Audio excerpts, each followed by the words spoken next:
DIAT 프리젠테이션 파워포인트 시험지를 한번 같이 읽어보도록 하겠습니다.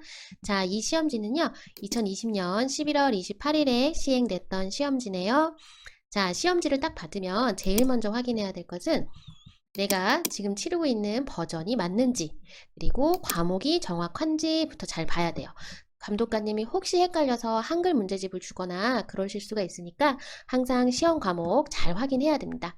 자, 여기는 A는요, A, B, C 타입의 그 세 가지 문제가 동시에 나오는데 그 중에 A 타입이라는 얘기예요.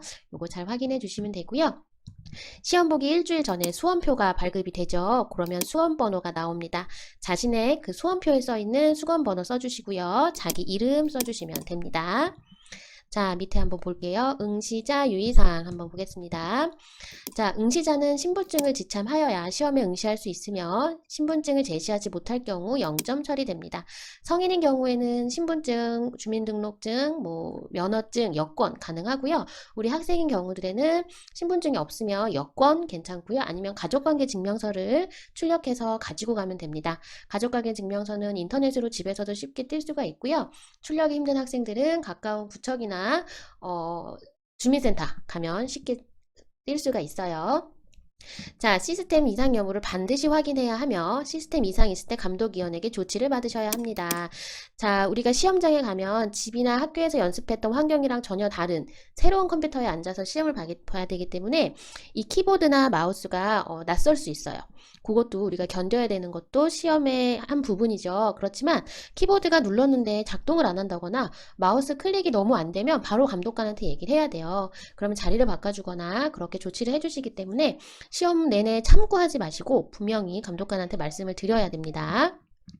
자, 시험 중 부주의 또는 고의로 시스템을 파손할 경우 응시자 부담으로 합니다. 자, 이런 경우는 거의 드물 텐데요. 막 화가 난다고, 잘 안 된다고 마우스로 쾅쾅 치거나 그런 사람이 간혹 있다고 해요. 그럼 절대 안 됩니다.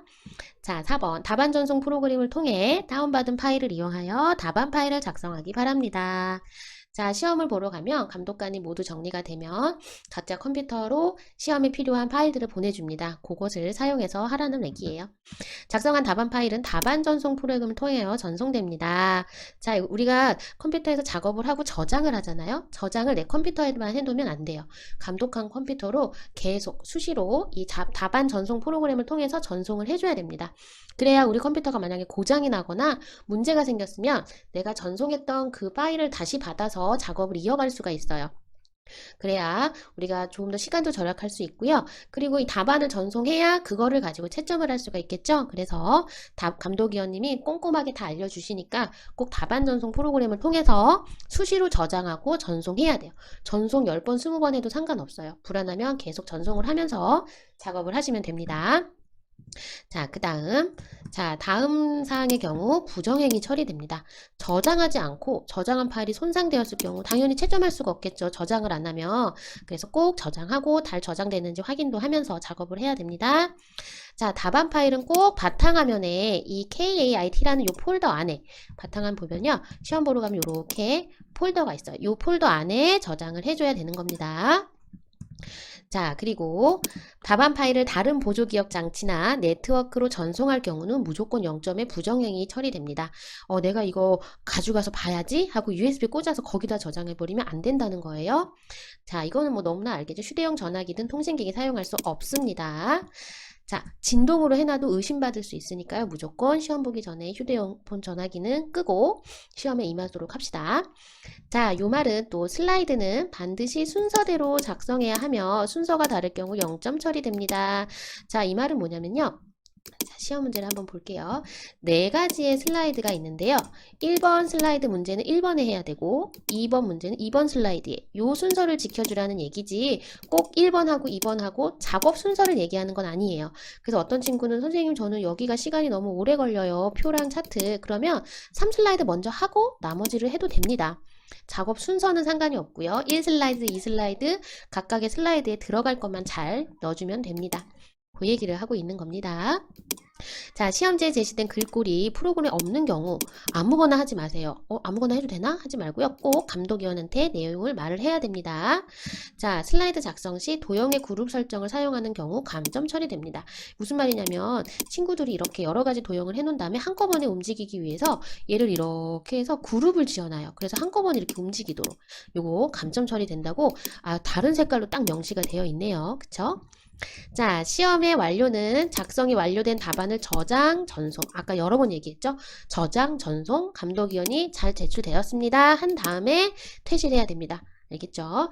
자, 답안 전송이 완료된 후에는 수정 또는 정정이 불가능합니다.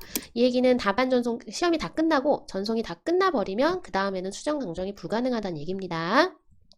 자, 시험 시행 후 합격자 발표는 요 홈페이지에서 언제 되는지, 그리고 문제지 모범 답안은 언제 공개되는지, 11월 28일 시험이었는데요. 문제 공개가 12월 1일 날 되는 거 보니까 한 2, 3일 정도 후에 화요일 날, 토요일 날 시험이었으면 화요일 날 공개가 되고요. 합격자는 거의 한 달 정도 후에 발표가 된다고 합니다.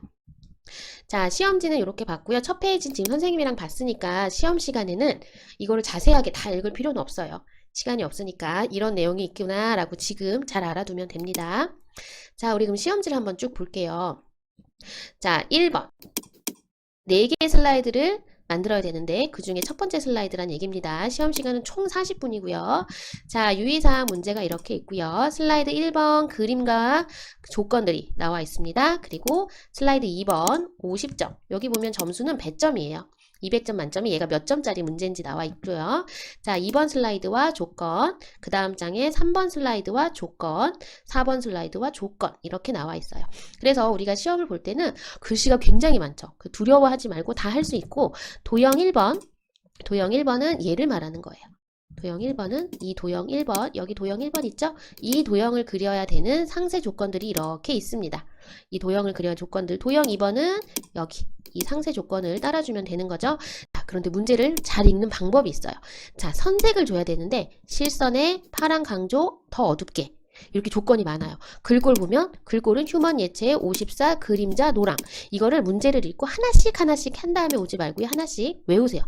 속으로 중얼중얼 글꼴은 휴먼 예체 54 그림자 노랑 휴먼 예체 54 그림자 노랑 이렇게 외워가지고 한 번에 하는 거예요. 하나 아까 우리가 외워왔죠. 그거를 그대로 해주는 거예요. 휴먼 예체 54 노랑 휴먼 예체 54 그림자 노랑 이렇게 한 번에 문제를 읽고 한 번에 휴먼 예체 가서 또 가서 한 번에 휴먼 예체 다시 문제 뭐였지? 54였지. 또 가서 54를 찾고 이러지 말고요. 한 번에 외워서 가는 겁니다. 그거 꼭 기억해 주세요. 왜냐면 효과만 해도 이렇게 그림자 안쪽 가운데 반사, 근접 반사, 터치 조건이 맞기 때문에 중얼중얼 하면서 외워서 한꺼번에 가는 겁니다. 우리가 이제 시험 문제 보는 방법도 알았어요. 본격적으로 슬라이드 마스터부터 직접 문제를 풀어보도록 하겠습니다.